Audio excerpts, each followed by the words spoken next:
The Georgian mansion loomed before me as I parked my cheap Honda Civic in the circular driveway, deliberately positioning it between Dad's Bentley and Mom's Mercedes. The weekly Morgan family dinner, a tradition built more on showing off wealth than actual family bonding. I checked my reflection in the rearview mirror, adjusting my bargain blazer that had actually cost more than their monthly country club dues. The irony of wearing a $5,000 outfit while they believed I was barely making ends meet brought a smile to my face. 5 years of careful planning had led to this moment. 5 years of building my empire in absolute silence while letting them believe I was just another struggling bank teller. If only they knew that tomorrow morning, First Atlantic Bank, their precious family institution, would have a new owner. Me. Emily.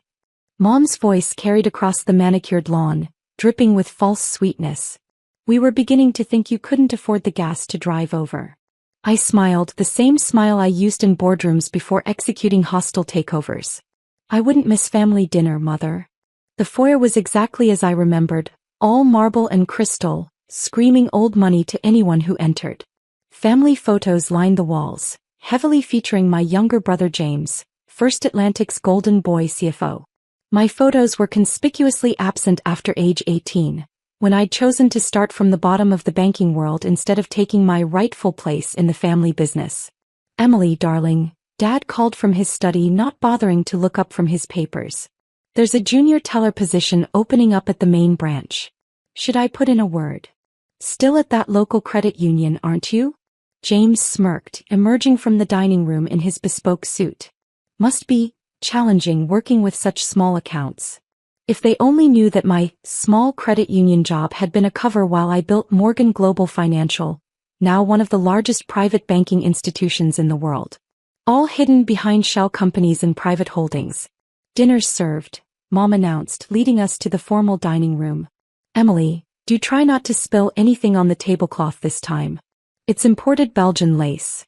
I took my assigned seat, the furthest from Dad of course, and watched the theater unfold. Dad at the head of the table holding court like the banking titan he believed himself to be. Mom to his right, perfectly coiffed and judgmental. James to his left, eagerly awaiting his inheritance.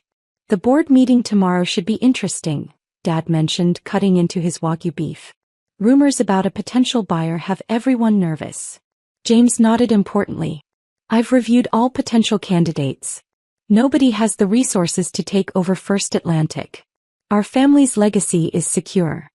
I hid my smile behind a sip of wine. They had no idea that their secure legacy had been systematically purchased through a network of shell companies over the past 3 years. Tomorrow's board meeting would reveal that First Atlantic Bank was now owned by Morgan Global Financial, and its mysterious CEO. Emily, Mom's voice cut through my thoughts. That car of yours is becoming an embarrassment. Couldn't you at least lease something more appropriate? The Honda gets me where I need to go, I replied mildly. Where you need to go? James laughed. The credit union and your studio apartment? Real bankers need to project success. Speaking of success, Dad interjected, First Atlantic's new private client division is revolutionizing wealth management. Not that you'd understand, dealing with minimum wage accounts all day. I thought about the private banking empire I'd built, handling wealth for some of the world's most powerful people. About the technological innovations my company had pioneered while First Atlantic clung to its outdated systems. Tell me, Dad, I said carefully, how's First Atlantic handling the digital transformation? I hear younger clients are moving to more technologically advanced banks. His face darkened. We maintain traditions that have served us well for generations. Unlike these startup banks with their apps and cryptocurrencies. If only he knew that Morgan Global had developed the banking app his own institution had failed to copy. Can't even afford a decent car, Mom sneered, returning to her favorite topic. The valet must have thought you were the help. Just then Dad's phone rang. He frowned at the caller ID. His executive assistant never called during family dinner. Charles Morgan speaking, he answered, putting it on speaker out of habit. Sir, his assistant's voice was urgent. The bank's new owner is here for the board meeting. They're requesting an immediate preliminary session. What? Dad sputtered. That's impossible. The meeting isn't until dash. Actually, I said, standing slowly and smoothing my cheap blazer, I thought we might want to discuss things early. Shall we? The silence that followed was deafening. 3 pairs of eyes stared at me in complete shock as understanding slowly dawned. No, James whispered, his face draining of color. You can't be. I pulled out my phone, sending a quick text. Seconds later, Dad's phone buzzed again. Sir, his assistant's voice trembled slightly, I've just received confirmation. Morgan Global Financial now owns controlling interest in First Atlantic Bank. The C. It's Emily Morgan. The crystal wine glass slipped from Mom's hand, shattering against the imported tablecloth she'd been so proud of moments ago. I smiled, reaching into my briefcase for the acquisition papers. Now, about that digital transformation we were discussing. The family disappointment had just become their worst nightmare. This is a joke, Dad managed, his face flushed with a dangerous combination of rage and disbelief. Some elaborate prank dash. Like the prank of liquidating my trust fund? I interrupted, sliding the acquisition documents across the table. Or the prank of blacklisting me at every major bank in the city when I refused to know my place? James grabbed the papers, his Harvard MBA finally proving useful as he scanned the contents. These are real, he whispered. Morgan Global Financial. The shell companies, the gradual stock acquisition, it was all you? While you were busy playing CFO, I said, taking a slow sip of wine, I was building something bigger than First Atlantic could ever dream of being. Would you like to see the numbers? I pulled out my tablet, projecting figures onto the dining room wall. Morgan Global Financial's current market cap is roughly 15 times that of First Atlantic. Our technology division alone is worth more than your entire operation. Technology division? Mom's voice was faint. But you're just a teller. I laughed. That was just my cover. Did none of you ever actually check? Or did you just assume I was failing because it fit your narrative? Dad stood abruptly, his chair scraping against the hardwood floor. I'll call an emergency board meeting. We'll fight this dash. Already done. I cut him off, checking my watch. The board members should be receiving their briefing packages right about now. On cue, James's phone started buzzing with messages. His face grew paler with each one he read. They're supporting the acquisition, he stammered. Even old man Harrison. Amazing what people will do when presented with actual innovation and growth potential, I mused. By the way, those packages include a rather thorough audit of First Atlantic's operations. Particularly interesting reading in the sections about executive misconduct and regulatory violations. The color drained from Dad's face. He knew exactly what those audits would reveal. The covered-up harassment cases, the questionable loans, the creative accounting that had kept First Atlantic's outdated practices afloat. You can't do this to your own family, Mom pleaded, trying a different tactic. Think of your father's legacy. Legacy? I stood, walking to the family photos on the wall. Like the legacy of telling every social contact in Atlanta that I was mentally unstable for wanting to start from the bottom? Or the legacy of sabotaging my first job applications? I turned back to face them. The banking world is changing. First Atlantic can either change with it, or die clinging to its precious traditions. And what about us? James demanded. Planning to fire your own family? Actually, yes. I pulled out another folder. Your severance packages are quite generous. More generous than you deserve. Sign them tonight and we'll call it a clean break. Dad slammed his fist on the table, making the crystal glasses jump. You ungrateful dash. Careful, Dad, I warned softly. You're about to insult your new boss. My phone buzzed, a message from my COO. Construction crews ready for tomorrow. New signage arriving at midnight. Speaking of changes, I continued, the First Atlantic name will be retired effective tomorrow. All branches will be rebranded as Morgan Global by end of week. You're destroying everything we built, Mom whispered, tears threatening her perfect makeup. No, I corrected her. I'm building something better. Your outdated methods, your old boys network, your resistance to change, it all ends tomorrow. I walked to the door, then turned back one last time. Oh, and about my car? That embarrassing Honda is just my cover. The McLaren in your driveway. The one you've been admiring all evening? That's mine. James rushed to the window, his jaw dropping at the sight of the $1 million supercar that had somehow appeared during dinner. The board meets at 9 a.m. sharp, I announced. Do try to dress appropriately. It's not every day a family loses their bank to the daughter they dismissed. As I reached for the door handle, Dad found his voice again. Emily, wait. We can discuss this. We just did, I replied without turning around. For 5 years, you discussed exactly what you thought of me. Tomorrow you'll learn exactly what that cost you. The door closed behind me with a satisfying click. In the driveway, my real car waited, a testament to the empire I'd built while they weren't watching. Sarah Mycio stood beside it. Everything's ready for tomorrow. The press is already gathering outside First Atlantic's headquarters. I smiled, sliding into the driver's seat. Perfect. Make sure security has their new instructions. I suspect some members of the old guard might have trouble accepting the change in management. As we pulled away, I caught one last glimpse of them through the dining room window, 3 shocked faces staring after the daughter they'd underestimated. The family disappointment had just become their worst nightmare. And tomorrow the real changes would begin. The next morning I arrived at First Atlantic's headquarters before dawn.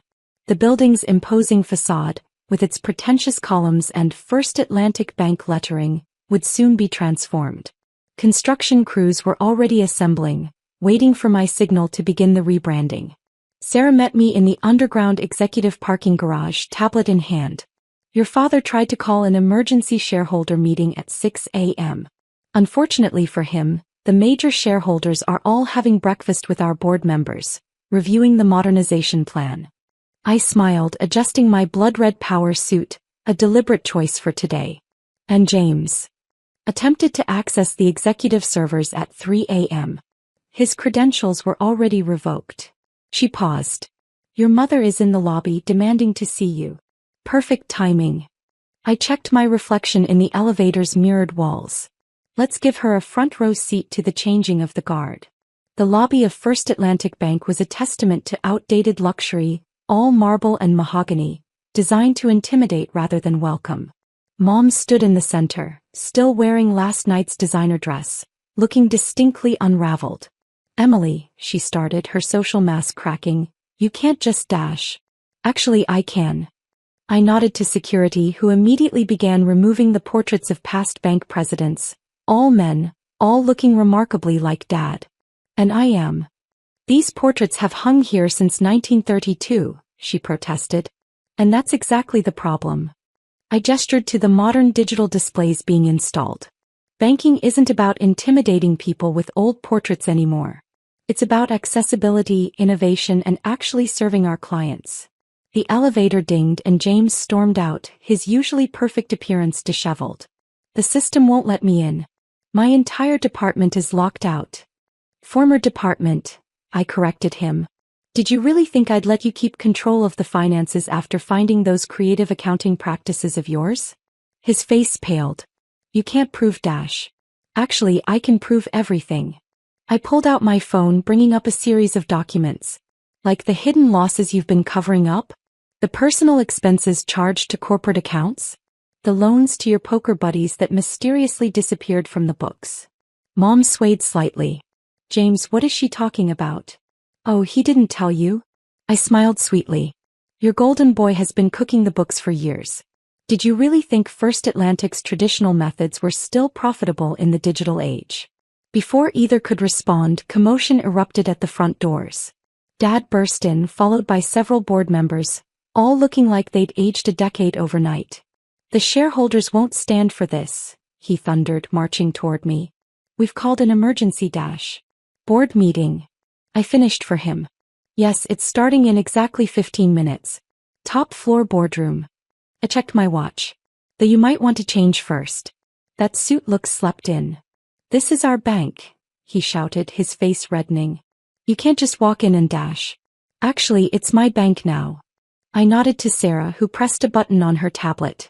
The sound of drills filled the lobby as workers began removing the First Atlantic Bank lettering from the wall. And it's time for your final board meeting.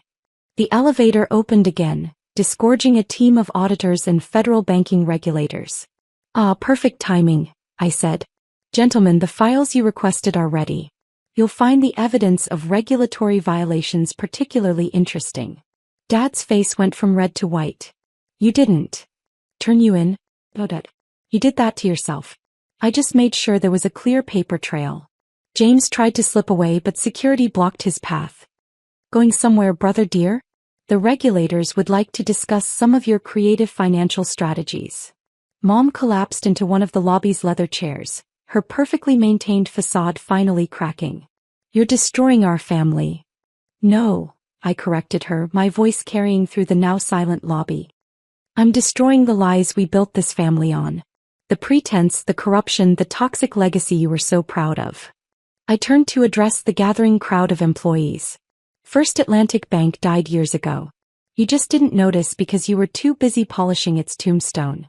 The main doors opened again, admitting a stream of reporters. Right on schedule. Ladies and gentlemen, I announced, my voice carrying across the marble expanse. Welcome to the future of banking. As of this moment, First Atlantic Bank ceases to exist. In its place, Morgan Global Financial will bring true innovation to banking. The construction crews began unveiling the new digital displays, showing Morgan Global's achievements, our technological innovations, our client satisfaction rates, our global reach. To our employees, I continued, change is coming. Those who embrace it will thrive. Those who resist. I glanced at my family, will need to seek opportunities elsewhere. Dad made one last attempt.